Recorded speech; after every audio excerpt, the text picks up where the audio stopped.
You are an overcomer. Let's talk about it. Come on in.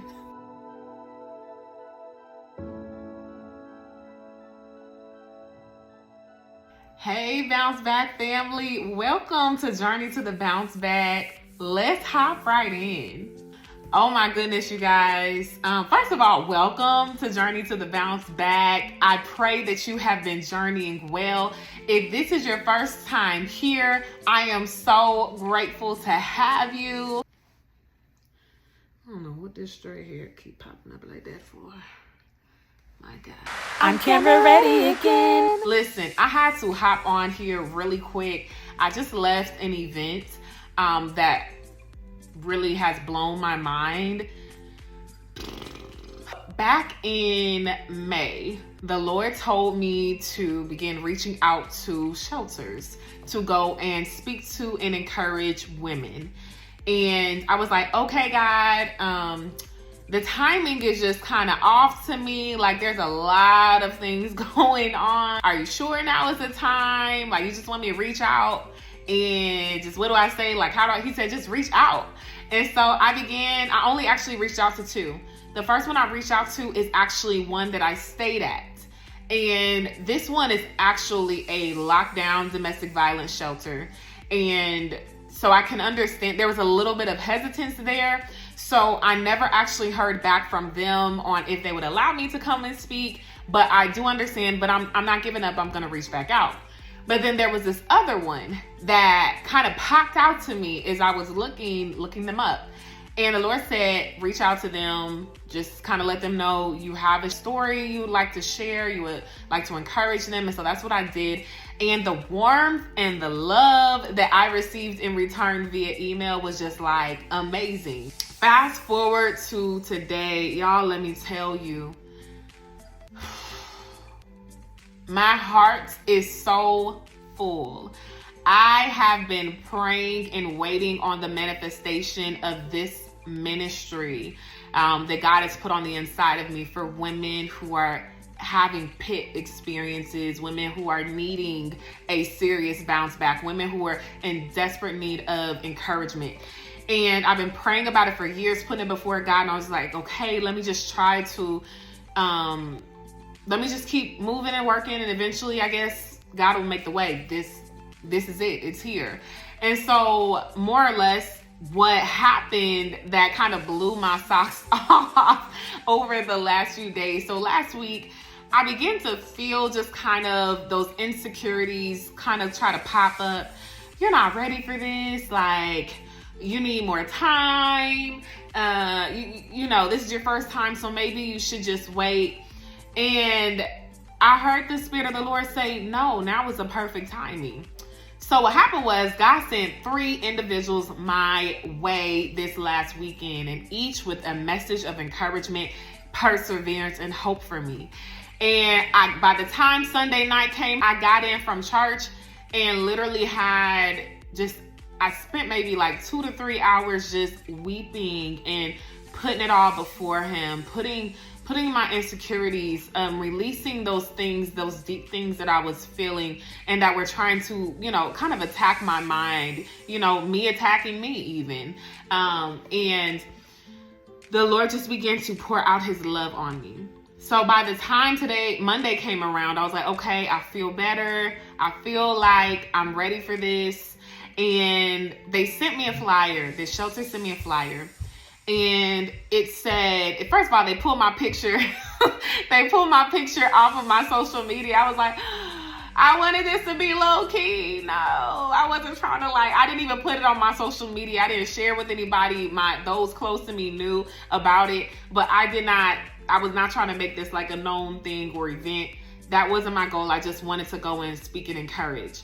But they sent me this flyer, and not only had they pulled my picture, but they had also put conference. The I Shall Overcome Conference 2023. And when I say that thing permeated in my spirit, I said, God, obviously it is the time. Amen. And I just found myself overwhelmed with emotion. And the Lord's like, I just need you to sit in this. I need you to sit in this. I need you to take it all in. because this is the beginning of more. But I wanted to share that testimony with you guys, and today was amazing. What my prayer is that it would be comfortable for them, right? I did not want them to feel like I was just coming in to talk at them. I wanted them to feel love. I wanted them to feel like it was a safe place, that, and that I was coming with the intent to uplift. And again, not just to mark something off my list or to say, hey guys, I did something great. And I was so blessed by God meeting us there. I know that it resonated with a lot of the women. There were even some questions at the end, and it blessed me because I remember being in that place and really wanting to be seen, like praying that someone could see the pain and understand the pain and share hope. Show me that it's possible to make it out. And so I actually wanted to share with you guys a few of those notes. I never know who is watching other than those who comment. And I never want to take it for granted that some of you may be experiencing pit-like experiences. Some of you may be experiencing the low place right now. And one of the things is I was kind of defining the low place. It's not just a physical, okay, I lost my job. It's not just to speak towards homelessness. It's not just about, things of that nature, right? That can be a place of depression, grief, low self-esteem, self-loathing. All of those things are low places that we can experience in our lives. And what I shared with the ladies is that there are 3 lies that have come along with every low place, with every pit experience I've ever had. The first is that God has forgotten about me. The second is that I am broken beyond repair. And the third is that I will never overcome what I've experienced, right?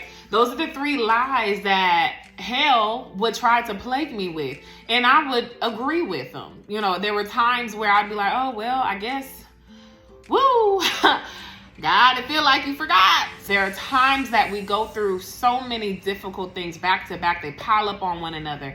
And it seems like God is not present. It seems like everyone else around us is not necessarily that they're doing well or that their life is perfect, but just it's like, God, can I breathe too? Can I have a break? Can I get some relief? And a lot of times what we don't understand about that place is that is where he is desiring to get the greatest glory from. I shared with the ladies Psalm 139. I love that chapter. A lot of us have heard that we are beautifully and wonderfully made. That's in there. I think that's somewhere around 17 or 19. Let me check. See, that's why you need to check. That is 139 in verse 14, that we are beautifully and wonderfully made, right? We hear that one often, but don't neglect the rest of the chapter, because that's good. But in my opinion, the rest of it, my God, he starts off by saying, my innermost parts, my innermost thoughts. You are aware of my sitting and my rising. You know my thoughts from afar off. You know my coming and my going. Like, I love this psalm because it's a reminder that there was no way that the God who takes that much intention in us, that is why he knows he can trust you with this trial. Because he knows what your response is going to be. He is so aware of you that he knows how you will respond to each hardship. He perfectly chooses what will go where. Okay, no, she can't handle that right now. Or no, she can't handle that at all. But she can handle this one. Oh, this isn't the right timing for that. Let me push that back a few years. That's too much at once. He knows what our response will be. He knows that at the end of the trial, even if we bellyache all the way through it, he knows that eventually it will strengthen our faith. Or even the flip side of that, we might not learn from it, and he knows, well, she gonna have to go back around the mountain again. He gonna have to walk through that valley once again because they didn't learn it, but they can take it. He knows us. There is no forgetting. So the second thing, that we are broken beyond repair. I am broken beyond repair. My God, when I came through, made it out of my abusive relationship, marriage, it was very short. But when I made it to the other side, the brokenness, y'all, when I say a shell of a person, I couldn't find, it was so difficult for me to express what I had experienced. It was so difficult for me to put words to it other than down on paper. I talked to God about it, but I couldn't find a way to convey the level of brokenness that I felt. I was racked with grief and shame and guilt and loss and so many things. Here I was, a single mother now. The one thing that I literally told God as a kid, I was like, I'm never going to be this. I don't want this for myself. I don't want this for my kids. Here I was, a single mother and living in a shelter with my infants.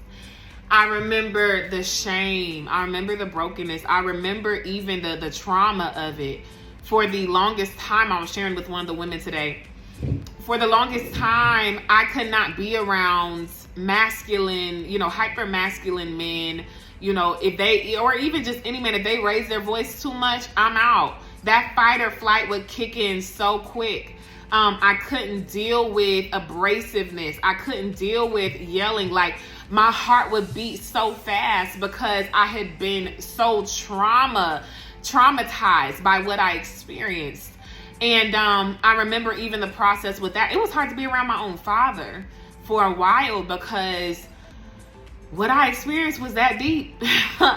And I remember being afraid that I would never come out of it. I remember being afraid that the vision and the things that God showed me, that they couldn't be. And actually, to be honest, I don't think I had a lot of visions for my life at that time yet. I didn't have a lot that I can remember to kind of guide me other than just a knowing that I was meant for more. And so, but I struggled with it. I said, well, God, I messed up the traditional way and I don't know what's next. It's hard for me to speak in front of people. It's hard for me to let people in. I don't like sharing my business. And now, baby, I'm an open book. I'm an open book about the trials that God allows me to share. And I'm grateful for that because I see the growth. But yeah, I believe I was broken beyond repair. And then the last lie was that I won't overcome this. That's how I felt. I felt like I had gone too far into disobedience to ever recover. Those are the lies that would come up often. Those are the lies that I had to constantly fight against. And even as things have happened recently, especially the lie about God forgot about me. I had to deal with that as recently as this month because I felt like I have had now 3 years that it felt consistently like I could not catch a break. Yes, there were high moments. Yes, you blessed me to be able to put out a song, but that came at a price too. I'm like, God, when does the relief come? I'm doing and giving everything that I possibly know how. And he was like, no, you're not. You're still not giving me your will. You're still not giving me complete faith and trust. And in this trial, I'm going to test to see if we've gotten there yet. I'm beginning to see the pieces come together. I'm beginning to understand his timing. I'm beginning to understand why he allowed me to go through so many different things. I'm beginning to understand why he said not yet so often. I am proud of myself That's not something I say. I don't think I've said it probably since I graduated in 21. But I'm proud of myself because I remember even 5 years ago, I wouldn't have been standing in front of anybody and talking like this, like that. Well, this is a video. But I mean, I wouldn't have been standing in front of a group of strangers and just talking and sharing my story. I wanted to, but I had so much fear and low self-esteem. Honestly, for me, my biggest thing was not fear. It was rejection and it was low self-esteem.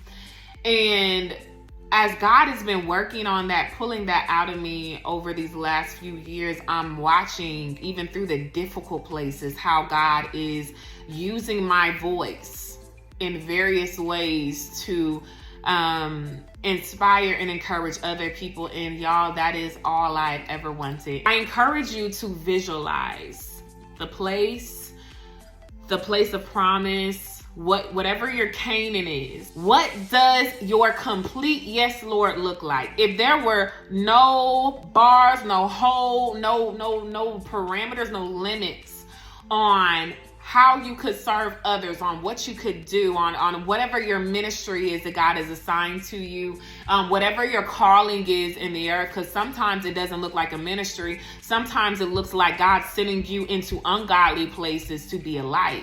And that's still ministry, right? But whatever that looks like for you, I want you to grab hold of that. I'm especially speaking to those of you who have been in a low place, who have been emotionally exhausted, those of you who are experiencing physical hardships, health issues, relationship problems, instability in finances. I want you to grab hold of what peace and what purpose really looks like for you. And I want you to begin praying about that, because a lot of times it's not that God is saying no, it's that we didn't realize there are things that God will ask you to do that feel completely unrelated, but are exactly the steps and the order of what will prepare you for that place of purpose. So I just encourage you to grab hold of that place, that thing, and begin to submit that to God. Begin to speak those things over yourself. If he said that you are a consultant for, in the corporate world, where I'm going to make you into a consultant for the corporate world, and I'm going to send you into these big corporations, and you're going to be a light in dark places. If he said that I called you to be a government official, and you will be one who goes in, and there will be much controversy with the truth that I caused you to speak, but nonetheless, I'll give you favor to access those places and spaces. If he said, you are my teacher, and I am going to send you to places and gatherings all over the world, and you're going to speak with authority and clarity to help reframe the understanding of my body. If he said, you are my anointed prophetic minstrel, and I'm going to use you to set and change atmospheres every time your fingers touch an instrument, hold on to that thing. And every time you begin to feel those lies creeping in, I want you to remember what God said to you and what he said about you. Hold on to the vision. Make it plain. Write it on tables that you do not forget. Write it on tablets, okay? That you don't forget what he has said. And then begin to operate in research. Then begin to fine tune that gift. Then begin to work on it so that when the time comes and they knock at your door, or when the time comes and that still small voice says, go call them, go reach out and see if you can get on the program, or go reach out and see if they'd be willing to have you come and share your expertise, you will be prepared. And so I just want to share that with you all. You are an overcomer. I know that you're an overcomer because you're still here. You still have breath in your body, and God has purpose for you to perform. I pray that this has blessed you guys. Thank you for joining me today. If you haven't already, go ahead and subscribe, share the video, like, comment. I love you guys so much, and I pray that you have an amazing rest of your week. and I will see you soon. Bye. Kick.